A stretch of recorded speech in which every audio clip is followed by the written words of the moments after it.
Hey everybody, Nick Espinosa, your chief security fanatic here, and today we need to once again talk about mass shooters because tracking potential mass shooters online is an incredibly hard thing to do. Now, the preface here is that I literally just had one of my articles published today saying that we can leverage technology to help thwart mass shooters. Now, one of those items is ramping up artificial intelligence that the Facebooks and the Twitters of the world use, and basically the focus is on posts that could be extremely mentally unhealthy, meaning their artificial intelligence is looking for extremely unhealthy things like, hey, I'm going to shoot up a school today, and there you go. But outside of the privacy aspects on Facebook and Twitter, etc., which I do mention in my article, I also mention this caveat, and I'm going to quote the article that I just published or had published earlier this morning, and I quote, "However, it is worth noting that more fringe websites and smaller social media platforms that attract extremists will still continue to be an issue here.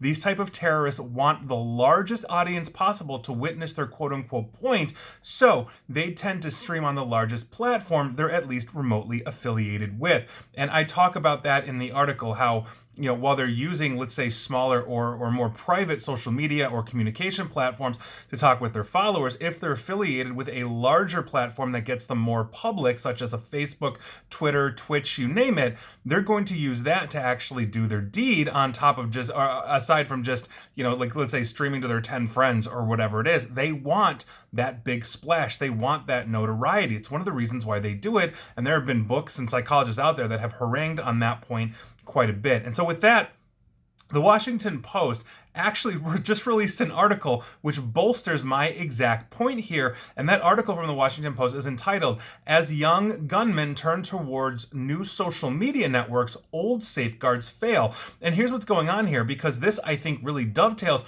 with the article that I just wrote and the challenges that I had just literally pointed out in that article I had published today. And so here's what's going on. Before two 18-year-old men allegedly killed 31 people in separate shootings over the past 2 weeks, and you know what those are, they turned to a variety of social media apps to share troubling private messages. Now, both men, one was killed by the authorities in Uvalde, Texas, although we will all agree way too late, and the other one, basically charged in the shooting in Buffalo, New York, used a combination of disappearing video app known as Snapchat or Instagram direct messages, a chat app known as Discord, and social media app Yubo to meet people and share their violent plan with those connections, acquaintances, friends, followers, whatever it is, on those platforms. Now, in Buffalo, the suspect used the video streaming platform Twitch to publicize his deadly attack. Twitch has about 150 million users. Obviously, the largest platform that he was associated with, he went immediately to, which was my point. Now, these apps, many of which have been adopted by Gen Z since they were teens and other young people, seek out basically more private corners of the internet.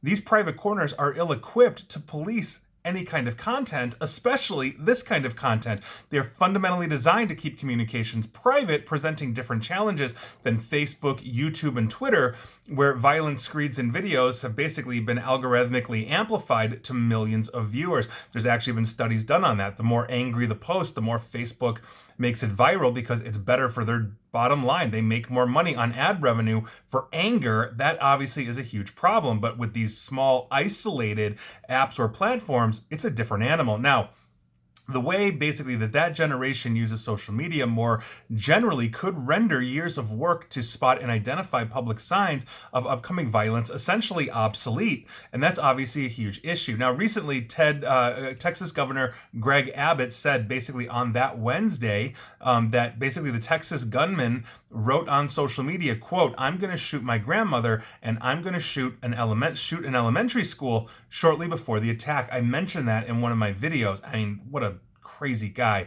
Now, Facebook confirmed that the messages were sent privately, but declined to say on which of its social networks that the gunman used. Now, Stephen Garcia, who considered himself the Texas shooter's best friend in 8th grade, previously talking to the Washington Post, basically said that the shooter used the Yubo app, which is a platform where users can swipe on other profiles, Tinder style, or hang out in live streaming rooms and virtually, quote unquote, meet others by playing games, chatting, doing other things shootings as well. Now, in the Buffalo grocery store shooting, the alleged gunman sent an invitation to an online chat room on the instant messaging platform known as Discord that was accepted by 15 users who were then allowed to scroll back through months of his just racist and insane writing, all this kind of stuff. Users there that basically click through the room could also view an online video stream where basically the footage of the Buffalo attack was being broadcast. That attack was also broadcast on Twitch, which obviously is a live streaming service popular for video game users and players. Now, Twitch was able to remove that stream within 2 minutes of the shooting start, and that's according to Angela Hessen, the company's head of trust and safety. But the site basically has an all hours escalation system in place to address urgent reports such as live stream violence. These 15 people, though, were enough to basically get his video to go totally viral outside of the mainstream platforms where it's been seen millions of times by millions of people, including myself. It's one of our day jobs here, is looking at and tracking extremism, and that is just an absolutely horrific video to watch. It's absolutely insane. Now, in the wake of high-profile mass shootings in recent years, communities, school districts, and tech companies made major investments in safety systems aimed at finding and rooting out violent screeds in the hopes of preventing attacks. The Uvalde Consolidated Independent School District, for example, used an artificial intelligence-backed program to attempt to scan social media posts for potential threats years before the attack, although it's unclear whether it was in use at the time of the shooting. If you recall, the shooter in Uvalde went through the Uvalde school system, although I don't know if he went to that particular elementary school, but he definitely went to the Uvalde high school. Now, these tools, though, are ill-equipped to address the surging popularity of live video streaming and private or disappearing messaging that increasingly are being used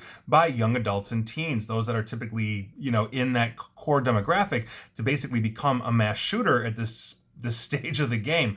Now, those messages are then closed off to outsiders who might want to be able to spot the warning signs that a troubled individual might be about to inflict harm on themselves or others. Imagine locking down even Facebook to private so nobody can see it but your friends. How's a publicly scanning artificial intelligence going to see that? That's one of the points that I make in the article that I wrote about how if social media, or excuse me, Facebook tuned its own AI to look at these things, even if it's private, let's say to that person and closed to those 15 friends on Facebook or another Facebook-owned platform, their AI might be able to flag it in a way a third party just simply wouldn't have access to it. Now, these newer social networks also have far less history of dealing with violent content, and they're less likely to have policies and personnel in place to respond to incitement of violence on their services, and that obviously is a huge problem as well. Like, so for example, I have a Discord account. I've talked, in various Discord channels for various things, one of which is business. It's how the business collaborates, and so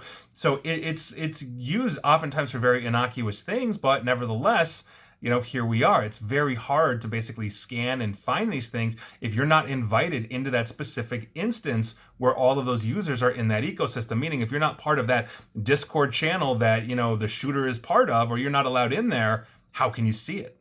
These are things that we need to understand. Now, the adoption of these upstart apps, in mass shootings reflects a larger generational shift within social media use itself. Gen Z, teens, and young adults born after 1996 have been essentially flocking to apps that emphasize private messaging and live streaming to allow their users to post content that then disappears from public profiles after a certain amount of time. They have largely shunned legacy social media apps such as Facebook, Twitter, and YouTube that rose to popularity by providing public and open spaces to communicate with the world. Facebook specifically has a generational problem, and they understand this. It's one of the reasons why they bought Instagram, because nobody wants to be on mom and dad's social media. And when you grow up and you're in your mid-20s and your relationship rebounds with your parents, you'll join Facebook again and basically be with mom and dad on their platform while you're hanging out with your friends on the others, keeping them separately. This is literally what Facebook has been banking on for years at this point. Now, on top of this, we have another fight on our hands in this realm, and that's encryption and privacy. And I touched on this in my article, that there are very serious privacy issues with Facebook, et cetera, in the world. But obviously, this is a huge problem. Facebook and other companies have moved towards strong encryption. That's basically technology that essentially, for lack of a better term, scrambles the content of a message so that only the sender and receiver can see it. It's also known as end-to-end encryption. So WhatsApp, Apple iMessage, all those kinds of things. Like Signal is another one that I actually use and recommend for private chatting as well. WhatsApp not as private because it's owned by Facebook.